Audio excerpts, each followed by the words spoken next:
Hoy van a estar en este primer foro Interculturalidad Crítica, Transformadora y para Todos. En este encuentro que debe unirnos un poco más a los peruanos, van a estar importantes personalidades, destacados en el tema de interculturalidad del país y también del extranjero. Van a estar hoy en calidad de ponentes, por ejemplo, les indicamos a ustedes, el señor Fernando Berríos Bustamante, coordinador de programas de la UNESCO, Antonio Gamonal Medina, consultor en cultura también de la UNESCO, el señor Manuel García, coordinador regional para América Latina de la Organización Internacional para el Trabajo, además del señor Jordan Morales, que nos ha indicado que va a estar un poquito más tarde en este importante evento. También vamos a tener como comentaristas en esta mañana, y ya están aquí, la señora Rosa María Mujica, directora de la Dirección de Educación Rural de la DICEIBIR, Ministerio de Educación. También va a estar en calidad de comentarista la señora Carmen López, representante de UNICEF, y Verónica Alvarado de IPEVA. Ya están aquí. También nos anuncian que José Luis Encinas, comentarista por el Ministerio de Educación, va a estar también en unos instantes más. Pero hay algo que nos va a unir un poco más con otro hermano país, Argentina.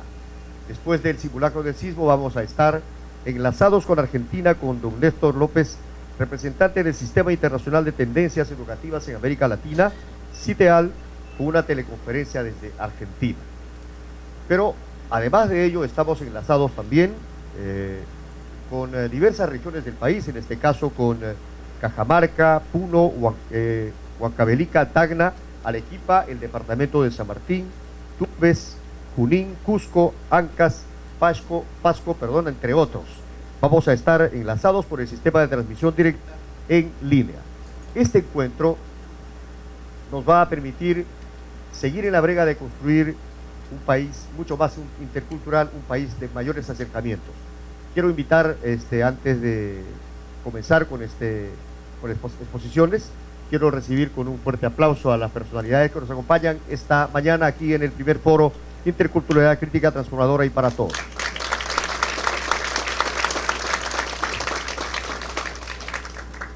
Y desde luego el aplauso es también para ustedes. Bien, y va a estar como moderador de este importante evento el señor Javier Monroe Morante. Él se va a encargar de dirigir este foro.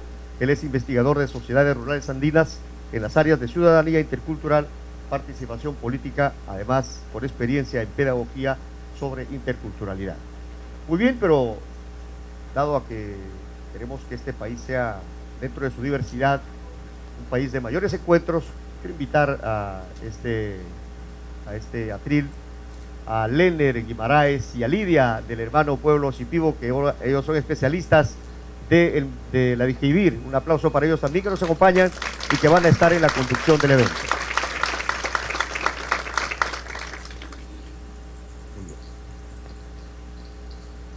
Bien, para comenzar con la presentación del primer foro sobre interculturalidad, vamos a invitar para el saludo, la bienvenida y la presentación de este primer foro a quien es nuestra directora de la DICEIBIR. Sí, luego ellos van a tener un importante anuncio para ustedes. O sea, ya tenemos todo el tema preparado aquí, así que después de Elena, ellos van a tener el saludo y el importante anuncio para ustedes también, en Shipibo y en castellano. Entonces invitamos a Elena Burga Cabrera para saludarles, darles la bienvenida y además presentar el primer foro. Bienvenida, Elena, directora de la DICEIBIR. Gracias. Buenos días a todos y todas. Muchísimas gracias a las personas que gentilmente han aceptado ser ponentes y comentaristas en este primer foro que venimos organizando con un objetivo sumamente importante, y es precisamente introducir este tema, el de la interculturalidad, en el Ministerio de Educación y en todas las instituciones que tienen que ver con el sector, ¿no? Desde hace muchos años se habla, en realidad la nueva Ley General de Educación, que ya tiene varios años, se dice que la interculturalidad es un principio del sistema educativo peruano, ¿no? Que debe, además se pone como un eje transversal de toda la política educativa en general en el país. Sin embargo, todos sabemos que muy poco hemos logrado avanzar en la línea de tener efectivamente una educación intercultural para todos y todas en el país. Yo sé que dentro del Ministerio de Educación en este momento existe una gran disposición, un compromiso muy grande desde la ministra y toda la alta dirección hasta los especialistas por querer ofrecer un mejor servicio a nuestro país y hacer una educación de calidad, ofrecer una mejor educación a nuestros niños y adolescentes, pasa por tomar en cuenta la diversidad de nuestro país. No es posible hablar de calidad de la educación si no somos conscientes de que somos un país diverso, diverso culturalmente, lingüísticamente, ecológicamente. Y si no tomamos en cuenta esa diversidad en nuestras propuestas pedagógicas, en nuestras políticas, en todo lo que hagamos para mejorar la educación.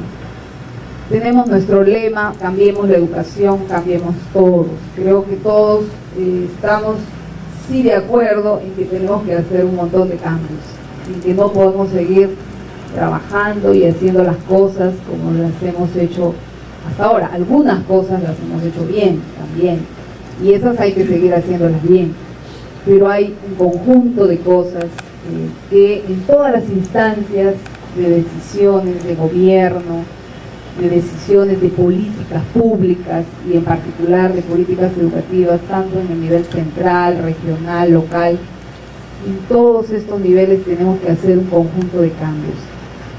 Yo creo sinceramente, y lo hemos reflexionado mucho en la Ligeibir, que un elemento fundamental para esos cambios que tenemos que dar es que tenemos que empezar a ver a nuestro país como lo que es, ¿no? Ese país diverso, y exigirnos a nosotros mismos, exigir de toda nuestra capacidad, de nuestra inteligencia, de nuestra creatividad, para empezar a hacer propuestas más pertinentes a esa diversidad.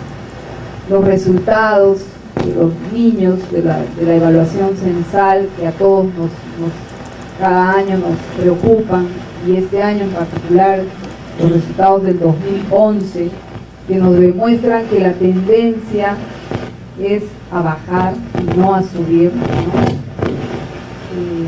Empezamos, esa preocupación nos tiene que llevar a pensar efectivamente qué es aquello que tenemos que cambiar. Algo no está funcionando.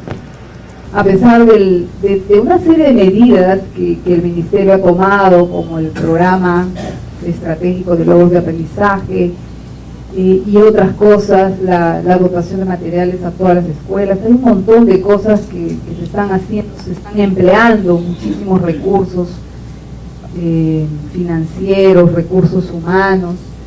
Sin embargo, no logramos dar ese salto, ¿no? El ligero crecimiento que hubo en algún momento y que fue, creo, como un disparador a raíz de que se empezó a evaluar a los niños, entonces hubo una reacción normal de decir vamos a insistir, a machacar un poquito con la prueba, y eso logró tal vez una subida en 2 años consecutivos, pero eso no es suficiente, ¿no? Ahora, lo que muchos expertos y algunos ya habían previsto, eso tenía un tope, y parece que sí hemos llegado al tope.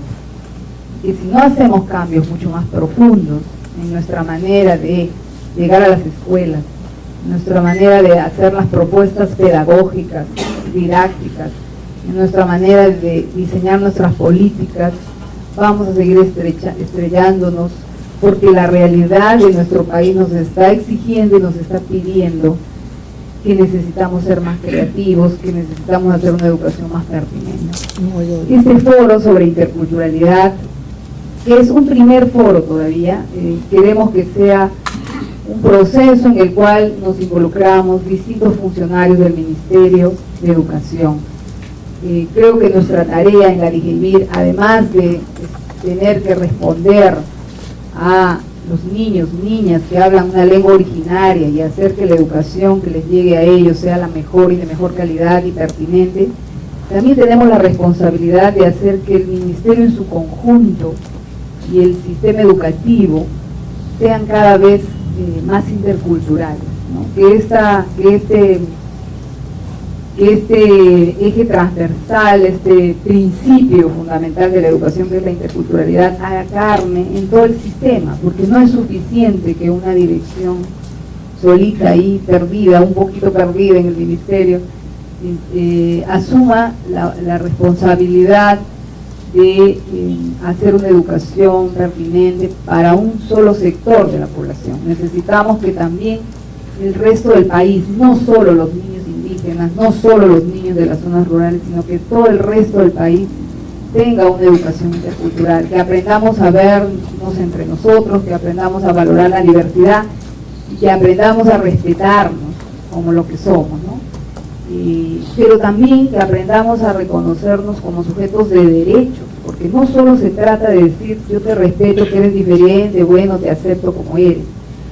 Es un tema de derechos, es un tema de búsqueda de un país más equitativo, más justo, de igualdad de oportunidades para todos, de reconocimiento de que todos somos capaces y de que podemos llegar a ser un país moderno, un país en desarrollo, sin que eso sea negar nuestras culturas originarias, sin que eso sea desaparecer culturas, desaparecer lenguas.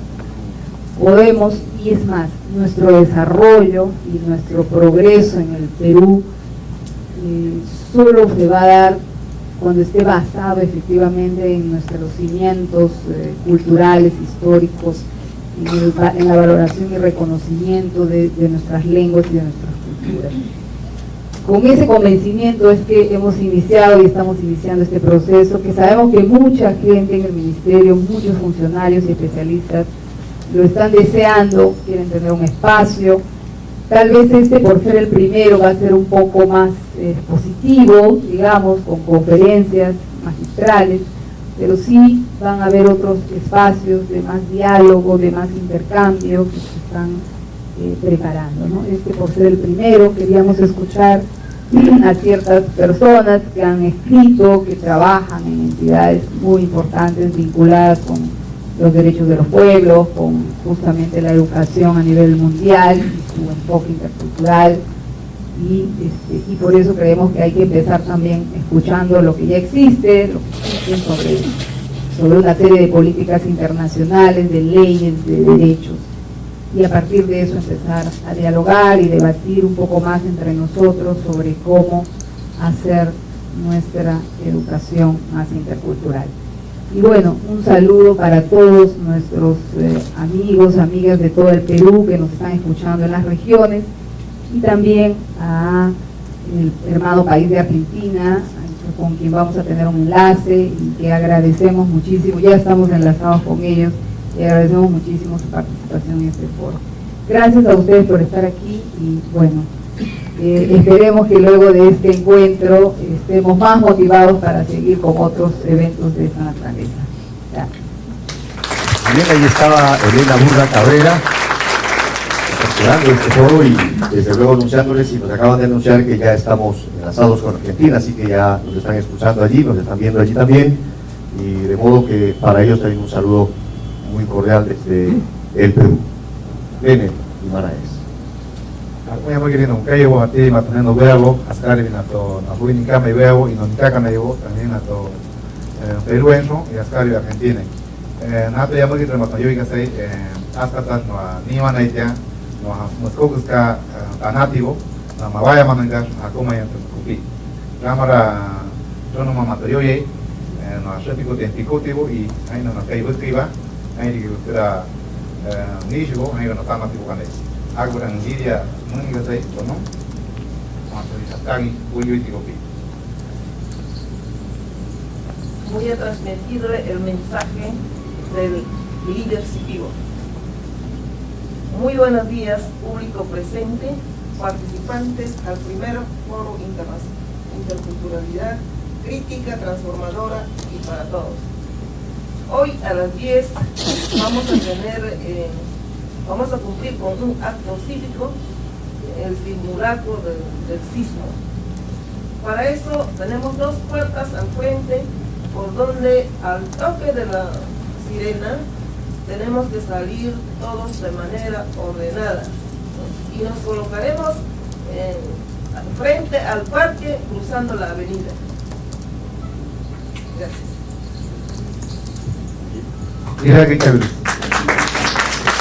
Muy bien. Y ahora sí, para entrar ya de lleno al foro, vamos a ceder el uso de la palabra a quien va a ser el moderador del mismo. En este caso nos referimos a Javier Monroy Gorante. Él es investigador, como decíamos, de las sociedades rurales andinas en las áreas de ciudadanía intercultural, participación política indígena, descentralización política y gestión de agrosistemas campesinos, por experiencia en pedagogía intercultural, dirigido a experiencias educativas con comunidades campesinas y sus organizaciones. Hoy labora en la Coordinadora Nacional de Derechos Humanos. Con ustedes, entonces, para dirigir este importante foro, Javier Monroy Gorante. Bienvenido, Javier. Buenos días. Buenos días con todos. No sé si se escucha. A ver ahí. ¿Tampoco? ¿Aló? ¿Está apagado? Ya, ahora está encendido. ¿Se escucha?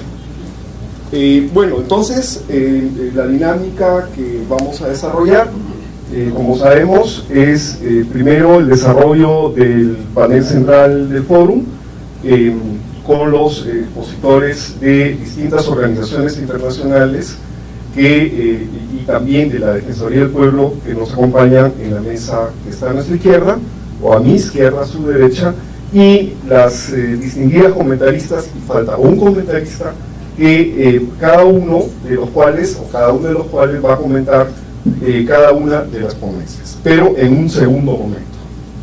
Sin duda, después del simulacro del sismo, que va a partir en dos, sin que lo hayamos buscado, nuestro evento. Entonces, en la presentación de los señores expositores de este panel central, van a tener cada uno 20 minutos de exposición. Después de los comentarios de los expertos y expertas a las ponencias centrales, viene el intercambio con el público, que en su momento señalaremos la dinámica.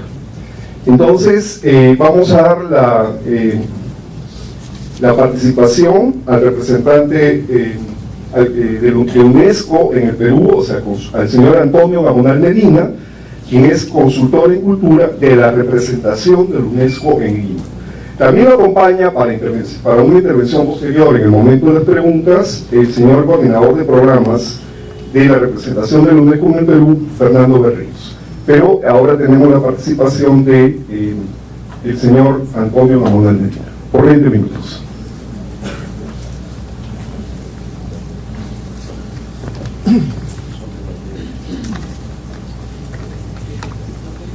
Muy buenos días.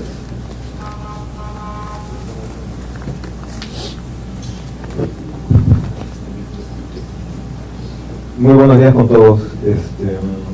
Bueno, yo voy a un poco presentar el informe mundial de la UNESCO del año 2010, que se llamó Invertir en la diversidad cultural y el diálogo intercultural, que básicamente es el segundo informe que la UNESCO ha publicado sobre este tema. El primero fue, me parece, en el año 96, y el tema fue cultura y desarrollo. Ahora, este informe, las preparaciones para este informe comenzaron en el año 2006, con una cantidad de reuniones con consultores internacionales de la propia UNESCO y una serie de organizaciones de la sociedad civil. Se formaron 8 grupos de trabajo para ver cada uno de estos temas. Uno de los grupos se dedicó exclusivamente al tema de la educación. Ahora, el informe final tuvo unos objetivos bien específicos. El primero fue hacer un balance sobre lo que se dice, piensa y se hace en nombre de la diversidad cultural, y así como identificar las condiciones necesarias para que la diversidad se vuelva una ventaja y no una amenaza, que es como mucha gente ve este tema de la diversidad cultural. una fuente de renovación para las políticas públicas al servicio del desarrollo de la cohesión y de la paz. El segundo objetivo fue proponer una serie de recomendaciones operacionales en campos transversales que usualmente no son muy relacionados con estos temas, ¿no? El tema de las identidades y el diálogo, el futuro de las lenguas y la educación intercultural, el pluralismo de los medios de comunicación y las industrias culturales, el mundo empresarial, que es un tema que generalmente no es tocado para esto, los contenidos locales, la biodiversidad, el desarrollo sostenible, la gobernanza y los derechos humanos. Ahora, para hablar de este tema tenemos que partir de conceptos básicos y fundamentales en los cuales tenemos que estar de acuerdo todos. Ahora, para esto yo me estoy basando en documentos oficiales de la UNESCO, a los cuales el Perú como Estado parte los ha ratificado. Ahora, debemos recordar que cuando un Estado ratifica una convención, esa convención se vuelve parte de su normativa nacional, incluso por encima de las leyes, ¿no? Tiene un rango de constitución casi. Así que por lo tanto es obligación del Estado parte implementar estas políticas. Entonces este concepto de cultura sale de la Declaración de UNESCO de la Diversidad Cultural del año 2001 y dice que la cultura es el conjunto de características espirituales, materiales, intelectuales y emocionales distintivas de una sociedad o de un grupo social. Un conjunto que engloba, además del arte y la literatura, los estilos de vida, formas de convivencia, sistemas de valores, tradiciones y creencias. Entonces es un concepto mucho más amplio que el concepto tradicional de cultura o de alta cultura que todos tenemos en mente generalmente cuando invocamos a lo cultural, ¿no? Se trata de un conjunto de expresiones particulares de grupos sociales que básicamente dan sentido a la existencia de cada una de las personas que son miembros de este grupo. Además el término de cultura pues es un término más bien, no es estático, la cultura no es algo estático, es algo difuso, es algo que se transforma constantemente y eso influye en la formación de las identidades de las personas.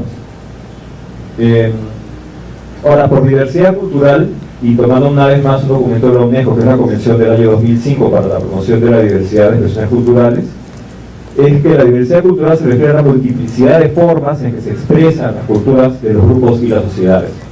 Estas expresiones se transmiten dentro y entre los grupos y las sociedades. Ahora, la diversidad cultural, como ahí está mencionado, es un hecho social, es un dato de la realidad frente a la cual caben dos posturas. O la diversidad se convierte en una fuente de tensiones, de prejuicios, de discriminación y exclusión social, o se constituye en fuente potencial de creatividad y de innovación, y por lo tanto en una oportunidad de crecimiento y de desarrollo humano. Y el reto está ahí, en que la tendencia segunda sea la prioritaria, la que termine prevaleciendo. Ahora, interculturalidad. Nuevamente recurriendo a la Convención del 2005, se refiere a la presencia e interacción equitativa de diversas culturas y la posibilidad de generar expresiones culturales compartidas, adquiridas por medio del diálogo y de una actitud de respeto mutuo. Ahora, ¿qué entendemos por diálogo intercultural? Y acá me voy a basar en el libro blanco sobre el diálogo cultural publicado por el Consejo de Europa del año 2008.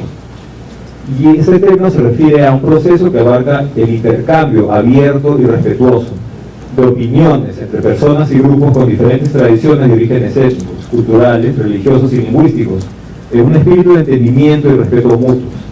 La libertad y la capacidad para expresarse, pero también la voluntad y la facultad de escuchar las opiniones de los demás son elementos indispensables. Y aquí más o menos se engloba cuáles son las capacidades que se deberían fomentar para el desarrollo de esto que conocemos como diálogo intercultural. Y las competencias son bien específicas. De acuerdo al informe mundial de la UNESCO, hay estos 3 puntos principales. El diálogo depende del desarrollo de competencias interculturales, es decir, el conjunto de capacidades necesarias para relacionarse adecuadamente con los que son diferentes de nosotros. El éxito del diálogo intercultural no depende tanto de nuestros conocimientos sobre los otros, sino en la capacidad básica de saber escuchar, la empatía, la flexibilidad cognitiva, en la humildad y en la hospitalidad. Estas son las capacidades básicas. Implica también reconocer y respetar las distintas formas de conocimiento y sus modos de expresión, así como las costumbres y tradiciones de quienes participan de ese diálogo. ¿Ven? Es un proceso de respeto y de reconocimiento mutuo. Ahora, Respecto a las recomendaciones ya prácticas de la UNESCO, en este informe se enuncian 3 principios básicos, ¿no?, para lograr esto, la educación intercultural. El primero se refiere a que la educación intercultural respeta la identidad cultural del educando, impartiendo a todos una educación de calidad que se adecue y adapte a su cultura. El segundo principio indica que la educación intercultural enseña a cada educando los conocimientos, las actitudes y las competencias culturales necesarias para que pueda participar plena y activamente en la sociedad. El tercer principio dice que la educación intercultural enseña a todos los educandos los conocimientos, actitudes y competencias culturales que les permiten contribuir al respeto, al entendimiento y la solidaridad entre individuos, entre grupos étnicos, sociales, culturales y religiosos. Ahora, esto es bastante ambicioso, obviamente, pero son los principios en los que se debe fundamentar cualquier política sobre este tema. Ahora, ¿cómo lograr implementar cada uno de estos principios? Las directrices en UNESCO da una serie de pautas, que son las que voy a comentarles en las siguientes diapositivas. Para el principio 1, por ejemplo, se recomienda la elaboración de programas de estudio y materiales pedagógicos que aprovechen los diversos sistemas de conocimientos y las experiencias de los alumnos, que generalmente no son tomadas mucho en cuenta, que abarquen su historia, sus conocimientos y sus sistemas de valores, que inculquen en los educandos el entendimiento y la valoración de su patrimonio cultural, que inculquen en los educandos el respeto de su propia identidad, su cultura, su idioma y sus valores, y que se usen los recursos locales. El uso de formas tradicionales de comunicación como la narración, el teatro, la poesía, el canto, que son formas de enseñanza que se usan muchas veces en las comunidades tradicionales. Que los métodos pedagógicos estén basados en técnicas de aprendizaje prácticas, participativas y contextualizadas, como por ejemplo realizando actividades en colaboración con instituciones culturales o realizando viajes de estudio y visitas a sitios y a monumentos. Realizando actividades productivas vinculadas a las necesidades sociales, culturales y económicas de la comunidad. Se recomienda también una formación de docentes apropiada, que esté destinada a familiarizar a los profesores con el patrimonio cultural de su país y de la región en la cual trabajan. Familiarizar a los profesores con métodos pedagógicos prácticos, participos y contextualizados. Crear conciencia de las necesidades educativas y culturales de los grupos minoritarios. Desarrollar la capacidad de adaptar los contenidos, métodos y materiales educativos a las necesidades de los grupos culturales minoritarios. Otra manera de lograr esto es fomentando la interacción entre escuela y comunidad. Por ejemplo, el uso de la escuela como centro de actividades sociales y culturales, que se integre más a las comunidades. La participación de artesanos e intérpretes tradicionales en calidad de profesores visitantes. El reconocimiento de que los educandos son portadores de una cultura también. Descentralizar la elaboración de contenidos y métodos para tener en cuenta las diferencias culturales, regionales y locales. Fomentar la participación de los educandos, los padres y otros miembros de la comunidad en gestión, supervisión y fiscalización escolar, en la adopción de las decisiones, la planificación y la aplicación de los programas de educación y en la elaboración de los programas de estudio y de los materiales pedagógicos, ¿no? Entonces el componente de participación es bastante alto en este enfoque. El segundo principio aborda estos temas, ¿no? Por ejemplo, garantizar la igualdad de oportunidades mediante la posibilidad de que todos los grupos culturales de la población tengan acceso en pie de igualdad a todas las formas de educación, la eliminación de todas las formas de discriminación en el sistema educativo, la igualdad de oportunidades para la participación en el proceso de aprendizaje, el desarrollo de entornos pedagógicos no discriminatorios, seguros y pacíficos. También mediante el uso de programas de estudio y materiales pedagógicos que, por ejemplo, impartan a los grupos mayoritarios conocimientos acerca de la historia. Señor Antonio Gamonal, vamos a tener que interrumpir, ¿ya? Seguimos a continuación.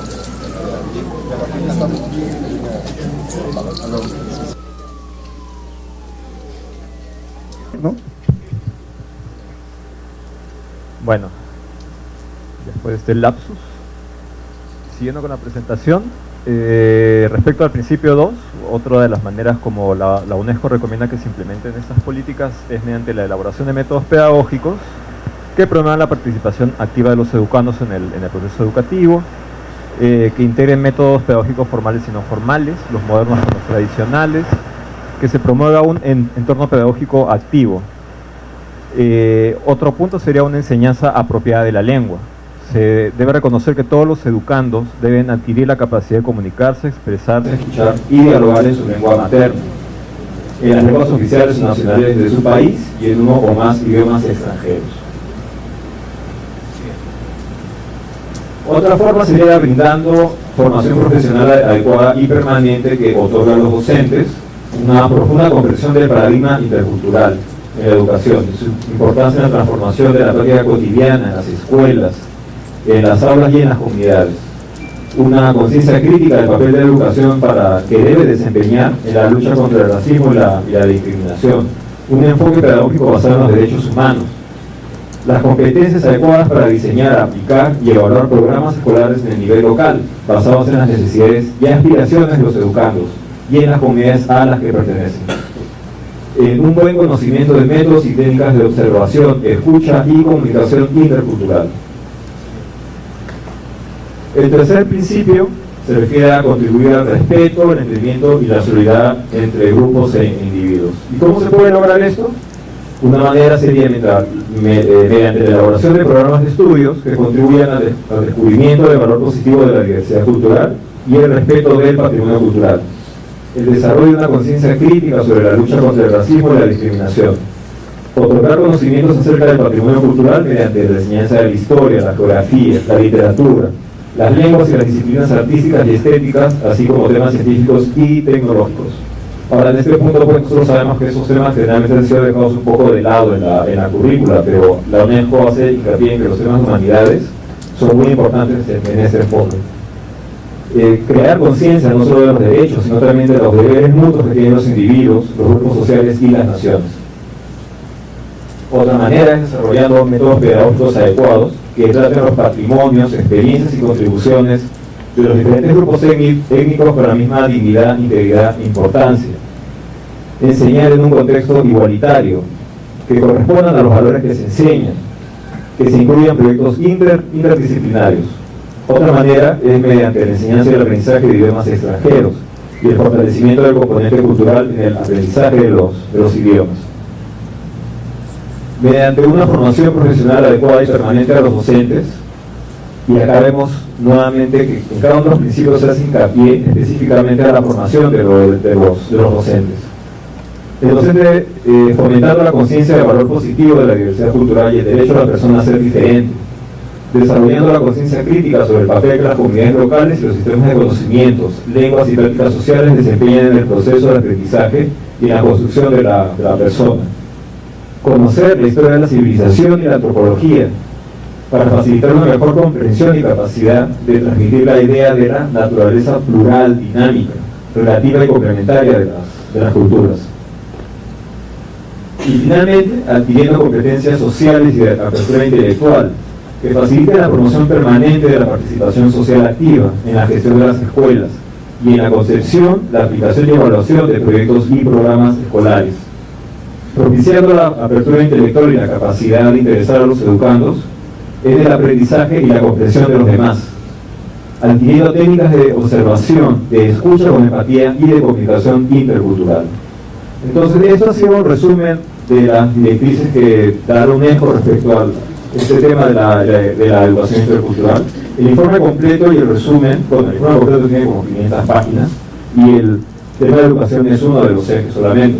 Lo pueden descargar en la página web de la UNESCO, unesco.org, el enlace que es sobre cultura. Y bueno, en realidad la UNESCO, el mandato de la UNESCO es justamente dar una serie de directrices y recomendaciones a los estados partes. Ahora, estas directrices, pues, claro, suenan muy bien, como estaba comentando acá con uno de los participantes, pero el problema es cómo ponemos en práctica todo esto, y esto es pues ya, esto es labor del Estado parte, ¿no? Justamente tomar estos principios y recomendaciones y en base a eso formar las políticas nacionales en estos temas, y eso es un compromiso ya del gobierno, ¿no? Bueno, eso sería todo, muchas gracias por la paciencia.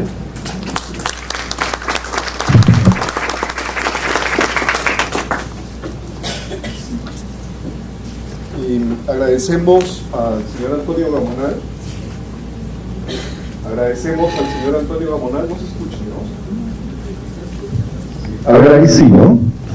Y ahora sigue la participación del señor Manuel García, quien es representante del programa relativo al convenio 169 de la OIT en el Perú. También por 20 minutos.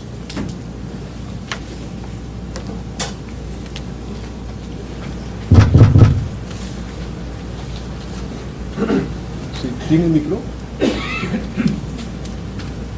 Bueno, tengan todas y todos muy buenos días y muchísimas gracias a la Dirección de Educación Intercultural Bilingüe y Rural por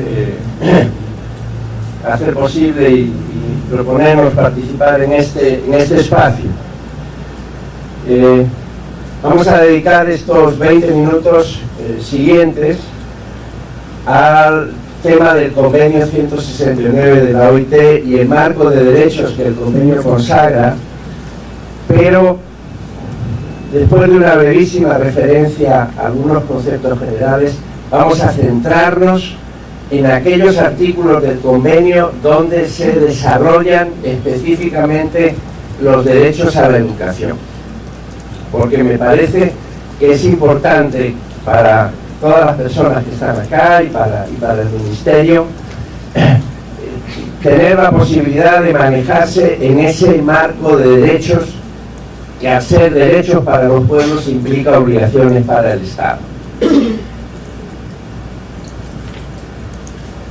Primero, una brevísima consideración, porque el convenio 169 de la OIT no es algo que ha caído de una nube, ¿no? Ha surgido de un proceso histórico en la comunidad internacional, en el seno de la Organización Internacional de Trabajo, que, como saben, es una organización tripartita donde están los empleadores, los trabajadores y los gobiernos de todos los estados que constituyen la OIT, que son 189 estados en el mundo, y es de ahí de donde surge este convenio, y este convenio surge a partir de esas tres consideraciones que están escritas ahí. Cuando en el año 1989 los delegados tripartitos de los estados miembros de la OIT culminan un largo proceso de debate y de discusión que concluye con la adopción del convenio 169, son esas tres consideraciones las que llevan a la adopción del convenio. Y la primera es el reconocimiento de que los pueblos indígenas en todo el mundo arrastran una aspiración frustrada de poder seguir siendo pueblos, es decir, de estar integrados en las sociedades nacionales, pero sin perder la identidad de pueblo. Y por tanto, no perder la posibilidad que implica asumir el control de sus instituciones, de sus formas de vida y de sus opciones de desarrollo. La segunda consideración tiene que ver con la constatación en 1989 de que en el mundo esos pueblos, los miembros, los hombres, mujeres, niños y niñas de los pueblos indígenas no están pudiendo gozar en igualdad de derechos con el resto de las sociedades nacionales de la plenitud de los derechos humanos a los que todos tenemos que tener acceso. Y que además de eso, sus costumbres, sus formas de vida, sus tradiciones, sus culturas, sus mundos de valor están sufriendo un menoscabo y están en proceso de ser desestructurados. Y finalmente, los legisladores, este conjunto de trabajadores, empleadores y gobiernos de todo el mundo, llegan a la conclusión de lo que significa para la humanidad el aporte de los pueblos indígenas. Y yo hago una reflexión sobre lo que sería el Perú sin sus pueblos indígenas.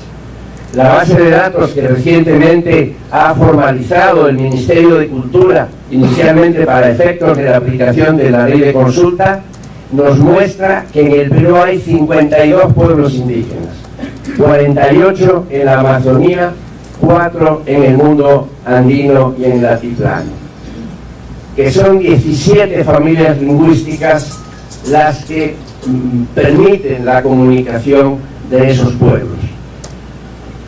Pensemos un momento lo que sería para el Perú la pérdida de ese aporte y de esa contribución que significa para la riqueza y la diversidad del país.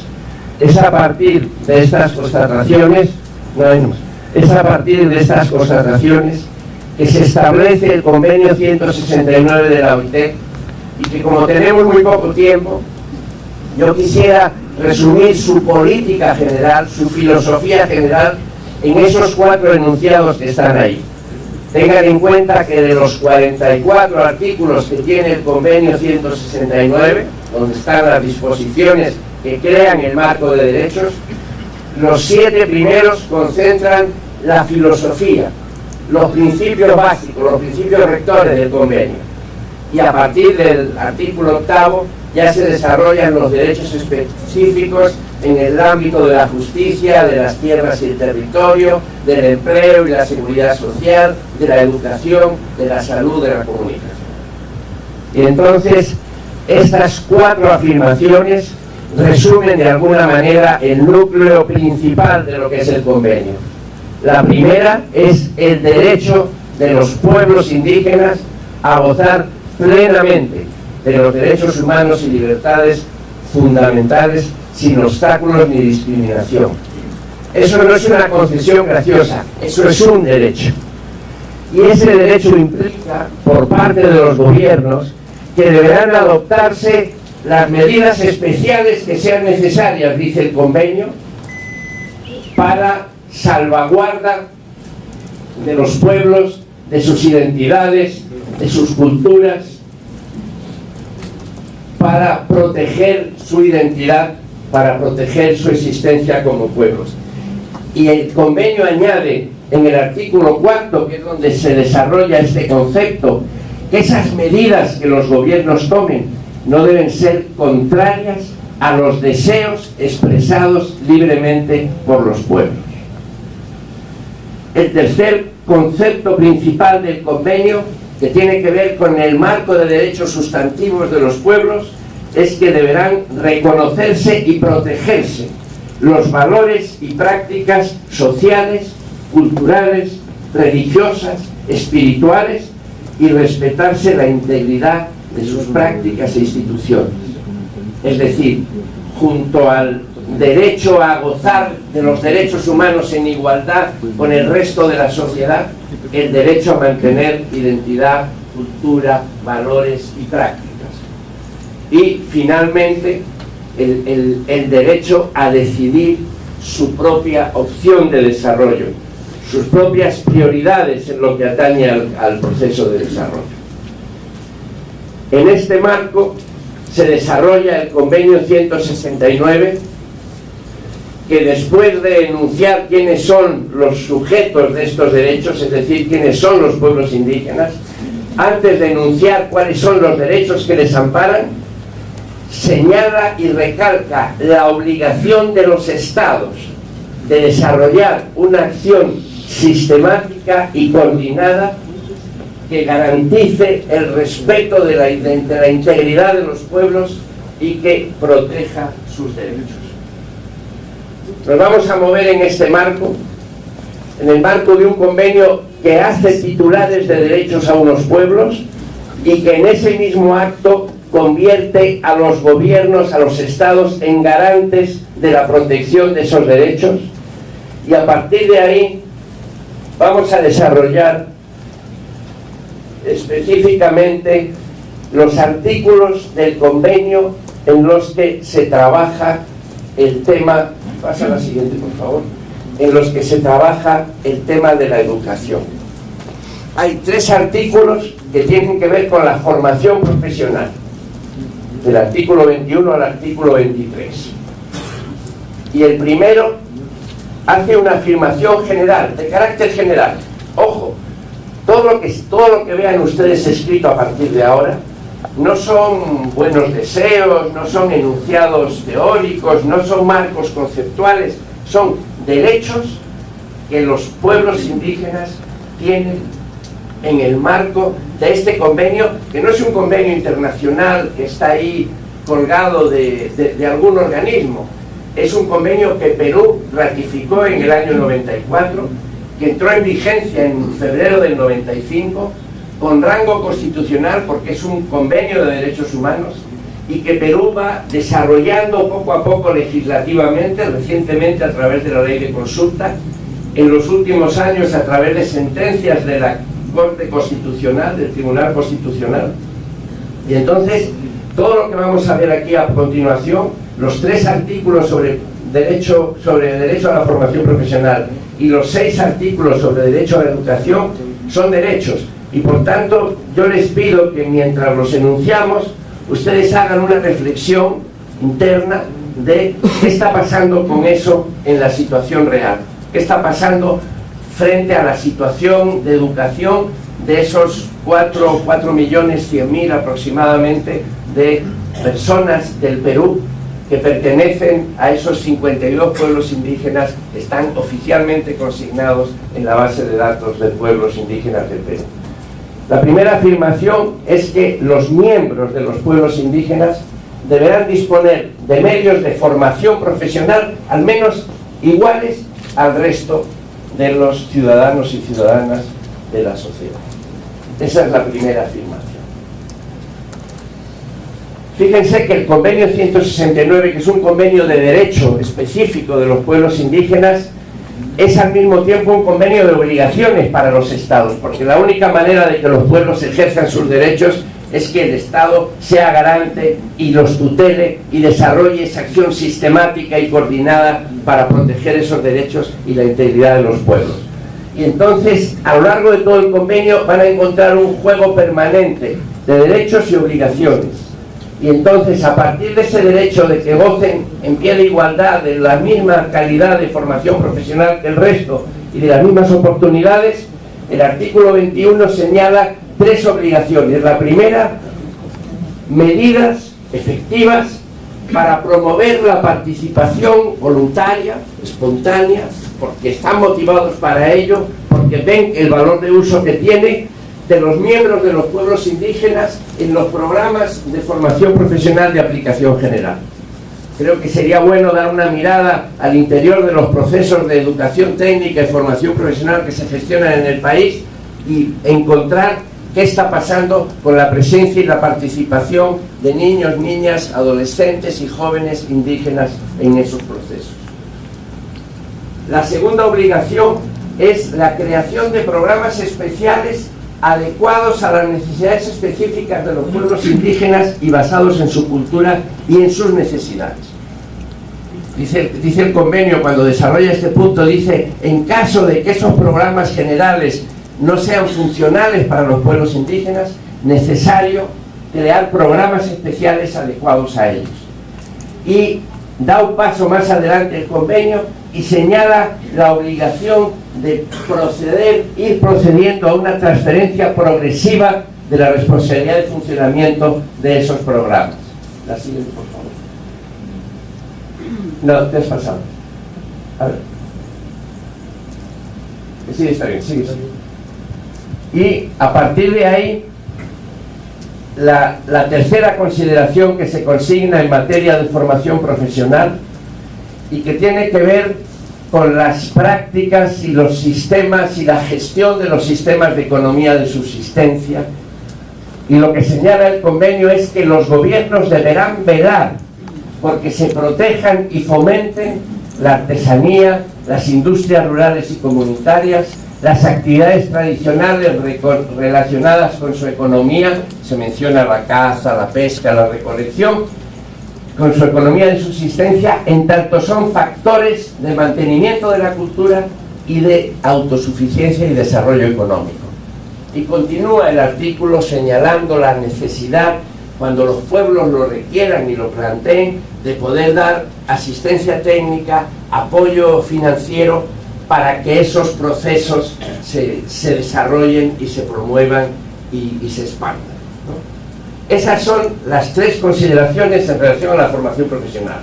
Primero, velar porque tengan la misma posibilidad de acceso a los programas generales.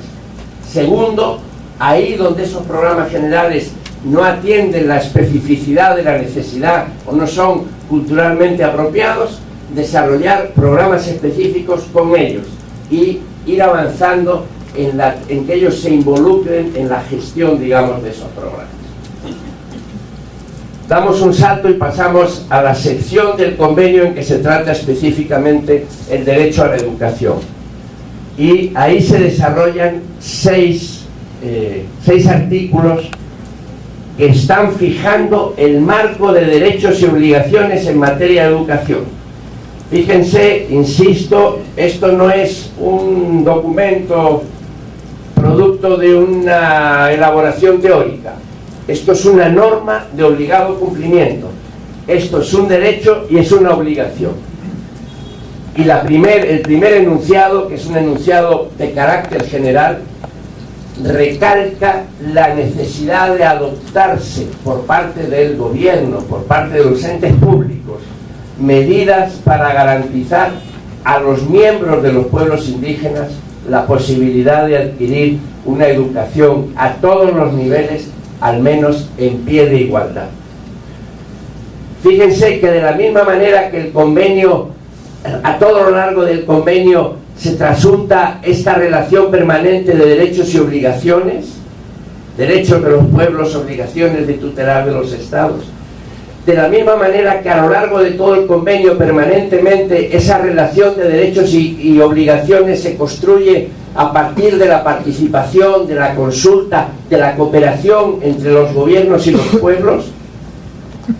De la misma manera se habla necesariamente de este concepto de derecho a la ciudadanía plena que convive con el derecho al ejercicio de la ciudadanía del pueblo al que alguien pertenece. Es decir, un aymara en el Perú tiene los mismos derechos que cualquier otro peruano, pero además tiene el derecho de seguir siendo aymara y por tanto de mantener su identidad, su cultura, su lengua, su cosmovisión, su mirada sobre el mundo. Y esos dos derechos tienen que convivir y por tanto este primer enunciado apela a eso, a la necesidad de poner los medios para que participen en todos los niveles de la educación, para que puedan participar en nivel de igualdad. Doctor García, tiene 3 minutos más de tiempo. El segundo concepto tiene que ver con el desarrollo de programas y servicios de educación en cooperación con los pueblos para responder a sus necesidades particulares y que abarquen su historia, sus conocimientos, su cultura, valores y aspiraciones. Y para ello la necesidad de asegurar la formación y la participación. Vean que participación, consulta, cooperación con los pueblos es una constante en todos los términos. ¿En qué? En la formulación y en la gestión para poder asumir progresivamente la responsabilidad de los programas y servicios. Y finalmente concluye este artículo con el derecho de los pueblos indígenas a crear y desarrollar sus propias instituciones y medios de educación y con la necesidad de que cuenten con los recursos necesarios para ese fin. El artículo 28 se focaliza en el derecho a la lengua y por tanto la obligación de enseñar a los niños y niñas de los pueblos indígenas a leer y escribir en su propia lengua. Ojo, las autoridades deberán consultar, no es un acto facultativo, es una obligación, deberán consultar con los pueblos las medidas para alcanzar este objetivo. Y deberán tomarse adicionalmente las medidas necesarias para garantizar su manejo, su dominio de la lengua nacional. El artículo 29 nos habla del objetivo de que la educación de los niños es lograr que adquieran conocimientos y aptitudes que les ayuden a participar en pie de igualdad en la vida de su propia comunidad y en la vida nacional. El artículo 30 plantea la necesidad de medidas acordes a las tradiciones y culturas de los pueblos para darles a conocer sus derechos y obligaciones en lo que tiene que ver con el trabajo, la economía, las cuestiones de educación y salud, los servicios sociales y en general los derechos contenidos en este convenio. Y finalmente, el artículo 31 de esta sección del convenio que trata el derecho a la educación señala la obligación de tomar medidas de carácter educativo en todos los sectores de la comunidad nacional para eliminar prejuicios. Esto implica esfuerzos para asegurar que los libros de historia y el material educativo transmitan una descripción equitativa, exacta e instructiva de las sociedades y culturas de los pueblos indígenas. Les invito a que repasen cuidadosamente este convenio, a que se empapen y se apropien de esos conceptos y filosofía general que está contenida en los primeros 7 artículos, y que se metan después en profundidad a analizar este marco de derechos específicos en materia de educación y lo reflexionen a partir de comparar el marco de derechos y obligaciones con la situación. Y de ahí sacaremos todos la conclusión del enorme desafío que tenemos para lograr que, como dice la Constitución del Perú en el artículo 2, en el acápite 19, el Perú sea efectivamente, y no solo en el texto constitucional, un país pluricultural y multiétnico. Muchas gracias.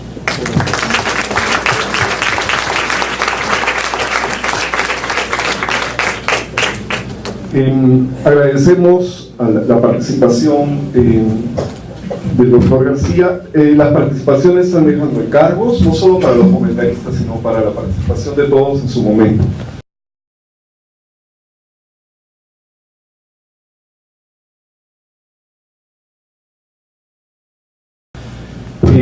Ahora pasamos a la intervención desde Argentina de Néstor López, quien es representante del Sistema Internacional de Tendencias Educativas en América Latina, el CITEAL. El título de su conferencia es La educación de los pueblos indígenas y afrodescendientes.